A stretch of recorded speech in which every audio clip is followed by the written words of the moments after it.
Napakatindi ngayon mga kababayan ng epekto sa emento sa presyo po ng langis at number one po sa apektado dito ay ang ating mga transport group. Kasama natin ngayong gabi via Zoom ang Pangulo po ng grupong Manibela, walang iba si Ginoong Mar Valbuena. Sir Mar, good evening. Si Admar, si MJ, ngayon pong 10 oras ng gabi. Magandang gabi po, Sir Admar and Sir MJ. Magandang gabi po sa lahat po ng mga nakasubaybay po ngayon. Kamusta po ang biyahe, arawang biyahe ng mga mamang tsuper ngayon pong napakatindi ng oil price increase? Wala pong kita, Sir MJ. Yun lang po. Period. Naku po. Wala pong kita dahil nga po kung makikita natin ay 100% na po ang itinaas nitong produktong petrolyo at hirap po talaga na kumita sa ngayon. Kaya wala ho halos maiuwi ang ating mga kasamahan. Opo, At opo. Opo, Sir Mar, para po sa kabatiran po ng ating mga kababayan, yung isa pong unit ng jeepney, ilang litro po yun? Diesel po yun, sir, di ba? Opo, diesel po ang jeepney natin pero may mga tumatakbo ding multicab sa mga iba-ibang lugar, Sir MJ. Sa isang jeepney po ay kumakarga kami ng minimum na 25 hanggang 30 liters per day.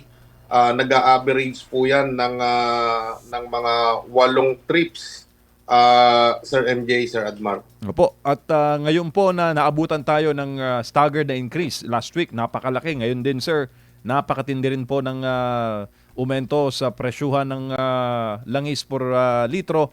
Kamusta naman po ang karga ng anyo pong mga unit? Sa ngayon po ay tipid-tipid muna, Sir MJ. Pa 5 litro lang muna, 10 litro. Depende po kung paglabas po ay marami ka agad pasahero. At yung pong per increase po na ibinigay ngayon ay nakakapangilabot, nakakapanindig balahibo na talagang kapos na kapos po at ginawa lang po kaming pulubi nitong DOTR ng gobyerno dito sa ibinigay po nilang per increase sa atin. Opo, pero meron naman po, Sir Mar, na sinasabi nilang ayuda, no? Para po sa mga operators at sa mga jeepney driver. Kayo po ba ay nakatanggap na noon? Wala pa rin, Sir MJ, ano? Kaya yun po ang masaklap sa atin kasi panay ang press release nila tungkol sa ayuda. Talagang sinensationalize itong pamimigay ng ayuda pero wala pa rin nakakarating. Magtatatlong linggo na itong giyera. Sir MJ, wala pa rin tayong natatanggap. Kaya ramdam na ramdam po namin yung hirap at bigat ng pamamasada dahil kami po talaga ang sumalo ng bigat nung pagtaas, pagsirit nitong presyo ng petrolyo. Opo, ano po ba ang inyo pong mungkahi sa inyo pong sektor, Sir Mar, para po magkaroon naman tayo ng win-win solution dahil malaki rin po ang tulong ninyo sa arawang commute ng mga mananakay? Opo, Sir MJ, ano, sabi natin nga na sana yung per increase man lang na ibinigay ng LTFRB at DOTR ay makatwiran naman sana at malapit sa katotohanan. Kasi unang-una na dyan, hinihiling natin na masuspend itong excise tax at saka yung value added tax, maibasura itong oil deregulation law, at saka po yung pagtaas po ng pamasahe, Sir MJ, ay katiting po kasi para po makaipon kami ng pambili ng 1 litrong diesel, kailangan po makapito hanggang 8 trips kami o 4 na round trip para po makaipon ng pangbili ng 1 litro. Kasi kung suswertehin ka pa nun, Sir MJ, Sir Admar, ano, kung suswertehin ka pa sa biyahe, kung laging puno, sa 8 trips namin, makakaipon kami ng dagdag po na 115 pesos na pambili ng 1 litrong crudo. Opo, hanggang saan yung threshold ninyo, Sir Mar? Kasi ang issue po dito, kahit naman po raw babaan yung supply o yung mga taxation sa langis, ang problema baka wala na po tayo mabili abroad kung magtutuloy-tuloy itong ating mga kinakaharap dulot po ng gulo sa gitnang silangan. Alam niyo po, sana itong grupo po natin sa pampublikong transportasyon, at least sana, Sir MJ, ay 60 pesos man lang sana ang ibaba nito. Pero sa ngayon ho, napaka-imposible ngayon dahil nga po sa giyera, napaka-imposible po na makakuha tayo ng ganong klase na presyo. Pero kung may kaya hong gawin ng pamahalaan para sa mga pampublikong transportasyon na kaya pong magbigay ng voucher na lamang na makakadiskwento po kami ng mas malaki sa mga pangunahing gasolinahan, yun po sana ang itulong sa atin o gawin ng pamahalaan. Ginong Valbuena, sir, magandang gabi. Si Admar po ito. Umaabot na ba sa punto Opo, Sir na Admar. hindi na siya whole day ang labas ng mga tsoper, kundi mga piling oras na lang? Kanina po, Sir Admar, doon sa sarili kong jeep, ang sabi ng driver ko, half day lang siya, half set po ang tawag namin doon. Kasi hindi na raw siya kikita, so hindi siya naka-boundary, hindi din masyadong nakapagkarga, may naiuwi konti. So pinagbigyan na lamang natin kasi kinukonsider natin yung flight ng ating mga drivers. Ang sabi niya sa akin, baka hindi daw muna lumabas bukas. So mahirap, mabigat po. Hindi rin namin alam kung paano pagkakasyahin yung kinikita. So sabi namin, wag na lang kaming masisiraan. Kahit wala pong boundary, okay na. Pero sa iba po na mga operator, hindi po kasi po pwedeng ganon.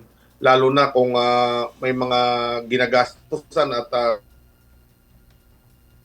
Opo, nagsa-sideline na rin ba sila or naghahanap na ng ibang pansamantalang trabaho? Meron na bang parang nagli-leave sa kanilang mga operator na ano muna ako, either mag-construction worker muna ako, mag-tinda-tinda na lang muna ako kasi medyo ano ditong sa public transpo ngayon, mababa ang kita or walang kita. tingin ko, Sir Adma, no, hindi lang siguro nagsabi ng totoo yung driver, baka nahihiya. Kaya siguro siya nag-half day, nag-half set, baka may ibang trabahong papasukan ng hapon kaya na medyo mas malaki siguro ang kita. Kaya po siguro ganun ang ginawa niya na kumuha lamang ng pangkain siguro, pambili ng bigas at ulam o baon ng anak. Kaya po half day lang sila. Pero pati ba mga pasahero, medyo nakikita nyo rin po? Kasi halimbawa, yung bilang ba ng mga pasahero na babawasan daily, though merong mga nag implement na ng 4 days work week, pero halimbawa, mga peak, mga Lunes siguro, wala na bang mga masyadong pasahero talaga na maisasakay nila? O talagang kahit na punuan ang biyahe nila, kakapusin pa rin yung kita na iuwi? Nitong mga nakalipas na araw, lalo na nung nakaraang linggo, pagdating po ng Biyernes, Sabado, Linggo, talaga pong ang laki po ng mahigit kalahati po ang ibinawas ng pasahero. Tapos mula po kahapon, Lunes at ngayong Martes, ramdam din po namin yung pagkonti ng ating mga pasahero. Siguro po dahil magbabakasyon na rin, konti na lang yung estudyante. Siguro po yung mga kababayan po natin na mga empleyado ay may kanya-kanyang gimmick na siguro o ginagawang pagtitipid. Baka nagbibisikleta, hindi po natin alam or mas tumira sa mas malapit po na malapit sa kanilang trabaho. Opo, parang nauna yata yung mga tricycle sa mga iba't ibang mga syudad dito po sa Metro Manila. Nakipag-ugnayan na po ba, either kayo ang nakipag-ugnayan o ang DOTR ang nakipag-ugnayan or ang LTFRB ang nakipag-ugnayan po para naman po sa schedule ng pamamahagi ng ayuda? Alam niyo na po ba yung mga requirements? Saklaw po ba yung mga miyembro ninyo? Ano po ba ang mga needed? Ano pong update kung meron man po, Ginong Mar? Last Sunday, Sir Admar, ang LTFRB ay nagpadala sa atin ng tinatawag nating Google Sheet para doon ilatag yung mga pangalan ng driver, kung saang region, kung saang lugar sila namamasada, kung saang ruta. So pinag-fill up na po natin yung ating mga miyembro at patuloy na kumakalap tayo ng datos dun sa ating mga chapters para po mapunan lahat po ng mga miyembro na kasama po sa Manibela. At kanina maghapon po ay ka-coordinate namin ng LTFRB NCR sa pangunguna po ng ating Regional Director, Attorney Sona Tamayo, na kung saan ay inalalayan naman kami kahit papaano. Malaking bagay na rin po sa amin ito At hindi nga lang po namin alam, Sir Admar, kung kailan po i-distribute itong fuel subsidy po na ito para sa mga drivers. Ang 5,000 fuel subsidy, hanggang kailan lang po yan umaabot po sa panahon ngayon? Sir Admar, kung magpupuno kami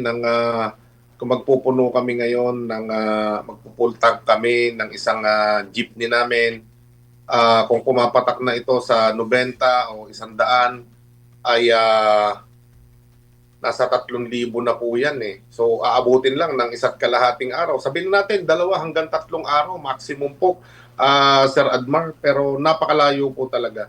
Ganun pa man ay pinagkakasya natin at nagpapasalamat na rin tayo kahit hindi pa natin nakukuha, nahahawakan itong subsidy na to. Sana makarating sa mas lalong mabilis na panahon.